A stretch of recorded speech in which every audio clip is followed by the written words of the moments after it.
안녕하세요. 네. 생각보다 너무 많이 와 주셨네요. 중학년 학부모님들이 가장 많으시고, 네, 3-4 학년 가장 많으시고, 지난번에 5 학년, 6 학년 있으셨고, 그다음에 1 학년, 2 학년이 쪼끔 적으셨던 것 같아요. 제가 배움 노트 아까 위에 다른 분들이 질문하셨는데, 저는 올해 또 6 학년이 되었거든요. 그래서 저는 이번 1 년은 또다시 복습 노트랑 배움 노트에 굉장히 집중할 생각이에요. 저희 반 아이들은 많이 힘들어하겠지만.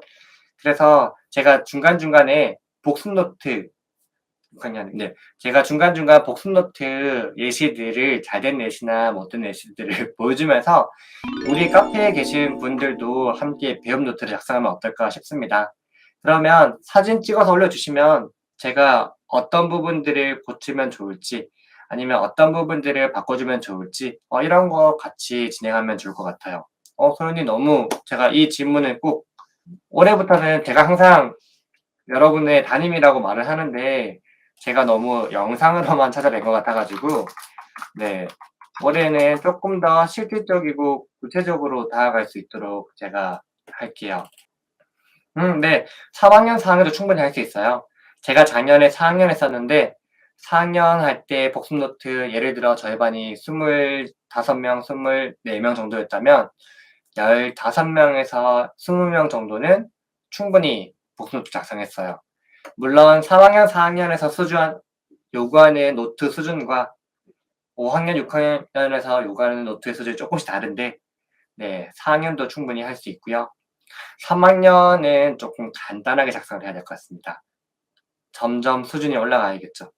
그래서 제가 지금 중학교, 고등학교 제자들 만나면 6 학년 때 했던 친구들은 아직까지도 꾸준히 작성을 하고 있었습니다.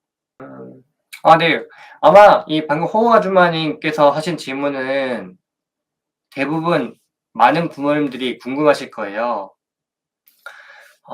"이 아이는 중학교, 고등학교 가서 잘하겠다. 앞으로 잘할 것 같다."라는 아이가 보이나요? "그런 아이는 뭐가 다르나요?" 라고 했는데, 사실 중고등학교 가서 잘할 아이는 눈에 보이는 경우도 있지만 눈에 보이지 않는 아이들도 있어요. 우선 눈에 보이는 아이들은 지금 주제가 복습 노트니까 이걸로 말씀을 드릴게요. 네. 반갑습니다. 네. 복습 노트를 주제로 했을 때, 복습 노트를 하면 제가 6 학년은 매일매일 주 5 회를 작성하게 하고, 4 학년 같은 경우는 주 2 회에서 3 회를 작성하게 해요. 그런데 이 복습 노트를 딱 봤을 때 선생님이 시켜서 한 흔적이 딱 보이는 애들 있죠. 정말 필수적인 내용들, 오늘 배운 내용과 핵심 개념만 적은 아이들이 있고, 그다음에 그와 더불어서 본인 스스로 책에서 중요하다고 생각하는 부분, 선생님이 중요하다고 했던 부분 추가적으로 작성을 하면서 되게 요약하고 눈에 깔끔하게 일목요연하게 정리하는 친구들이 있어요. 확실히 이 친구와 이 친구는 달라요. 그리고 마지막으로 복습 노트를 하라고 해도 작성하지 않는 친구들이 있죠. 저는 이 두 번째 친구들이 중학교, 고등학교 가서도 충분히 잘할 거라고 보거든요. 왜냐하면 이 친구들은 물론 시작은 선생님이 시켜서 복습 노트를 작성했지만 결국에는 스스로 이 노트의 중요성을 캐치한 친구들이에요. 이걸 하다 보니깐 '어, 나한테 도움이 되네?'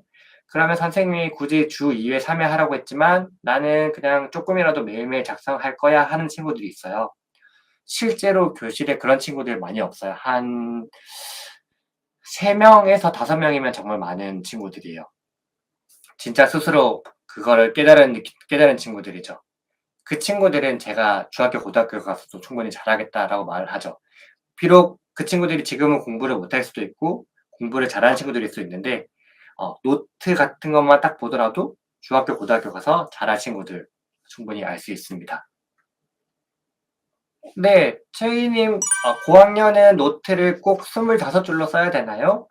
아니면 넓은 칸을 쓰면 좋나요? 라고 했는데, 만약 아이가 글자를 이렇게 삐뚤빼뚤 간격을 잘 맞춰서 쓴다면 넓은 칸도 괜찮아요.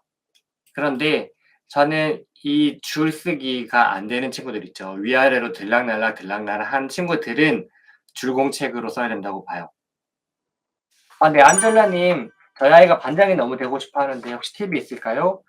있는데, 제가 임원 관련해서 영상을 2개 올렸었어요. 그 학급 임원 꿀팁이랑 학기 초에 해야 되는 그 2가지가 있는데, 그 2가지를 참고해 주시면 도움이 될 거예요. 왜냐면 많은 연락을 받거든요. "선생님, 저 그 영상 보고 중학교 가서 임원 됐어요. 초등학교 때 임원 됐어요."라고 하는데, 그 영상에 제가 정말 다양한 꿀팁들을 했어요. 그래서 임원이 되고 싶으면 지금 시기가 굉장히 중요해요. 지금 시기에 집중적으로 해야 될 것들이 있거든요. 꼭 참고해서 네, 임원이 될 수 있으면 좋겠습니다. 저희도 다음 주에 반장 선거를 하게 됩니다. 네, 영재 교육은 도전해 보는 거 좋은 것 같습니다. 이게 영재 교육이 저도 영재반을 한 3년 정도 지도했었거든요. 영재 강의도 하고 영재 수업도 했었는데, 영재 수업은 쪼끔 좋았던 거는 지금 학생들이 푸는 막 최상위 같은 또는 경시대회 같은 그런 문제를 푸는 게 아니어서 좋았어요. 영재 교육은 그냥 정말 사고방식을 다르게 해서 심화 내용으로 올라갈 수 있는 이런 경제 교육이면 괜찮을 것 같아요. 그런데 이제 이런 영재 교육이 아니라 심화나 정말 어려운 문제, 이거에 푸는 것이 집중된 중점인 영재 교육이라면 저는 조금 네, 고민해 봐야 되지 않을까 생각을 합니다. 우선 "선생님을 너무 무서워하고 긴장하는데 무엇이라 얘기해 주면 좋을까요?"라고 하시는데, 그런 분들 아마 계실 거예요. "우리 선생님 무섭다. 걱정된다. 혼을 많이 낸다고 하시더라." 이런 분들 자녀가 있으면 우선은 아이를 안심시켜 주는 것이 가장 좋다고 생각을 해요. 우리 학부모님들도 우리 어머님들도 학교 생활 나왔지만 선생님들이 사실 아무나 그냥 모든 애들을 다 혼내진 않거든요. 특별한 특정 친구, 뭔가 규칙이나 안전을 벗어나는 친구들에 한해서 무섭고 단호하게 교육을 하시지, 모든 학생들 이유 없이 말 없이 잘 앉아 있는 친구들한테 무섭게 하지 않거든요. 그러니까 그런 부분들을 자녀들에게 알려주시면 '아, 그 화나거나 단호하거나 무서움이 나를 대상으로 한 무서움이 아니겠구나.'라고 생각하면 무섭다는 선생님을 두더라도 아이가 쪼끔 마음은 편안해지지 않을까 합니다. 그 무서움이 '나를 향한 것이 아니다.'라는 것을 쪼끔 아이들에게 알려주시면 좋을 것 같아요. 네. 지금 오신 분들도 반갑습니다. 안녕하세요. 음. 맞아요. 이게 선생님들 사이에서 저도 가장 큰 고민이 하나 있었는데, 아이들이랑 친근한 거를 좋아하는가, 그다음에 단호한 것을 좋아하는가에 대한 고민이 많았어요. 네. 근데 저는 아이들한테 친근하면서도 단호한 모습을 보여주는 편이거든요. 이 아이들이 친근한 것만 좋아하면 이 단호함을 떨어지면 '저 친구는 왜 혼이 안 나지?'라고 생각하고 뭔가 굉장히 쪼끔 예민한 부분들이 있어요. 그래서 이 단호한 거랑 친근한 거랑 이 2개를 조절을 어떻게 하시는지가 각각 다른 선생님마다 쪼끔 성향이 다르실 거예요. 그런데 둘 다 가지고는 계세요. 네. 단호함이 쪼끔 우선이면 아이들이 쪼끔 무서워할 것이고, 그다음에는 네, 친근함이 앞서면 이제 학생들이 쪼끔 자유분방한 분위기가 될 것이고, 네, 그래서 이 2가지를 정확히 잘 끌고 가면서 적절한 조화를 보이는 것이 교사로서의 가져야 할 책임이 아닐까 생각을 하고 있습니다. 그리고 일기는 보통 6 학년 정도까지는 쓰는 걸로 알고 있어요. 3-4 학년 때까지는 확실히 쓰고요.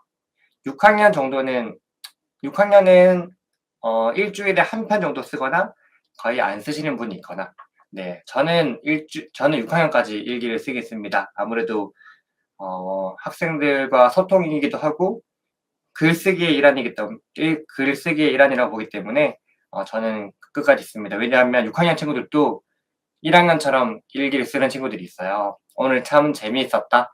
"맛있는 걸 먹었다." "다음에도 또 먹고 싶다."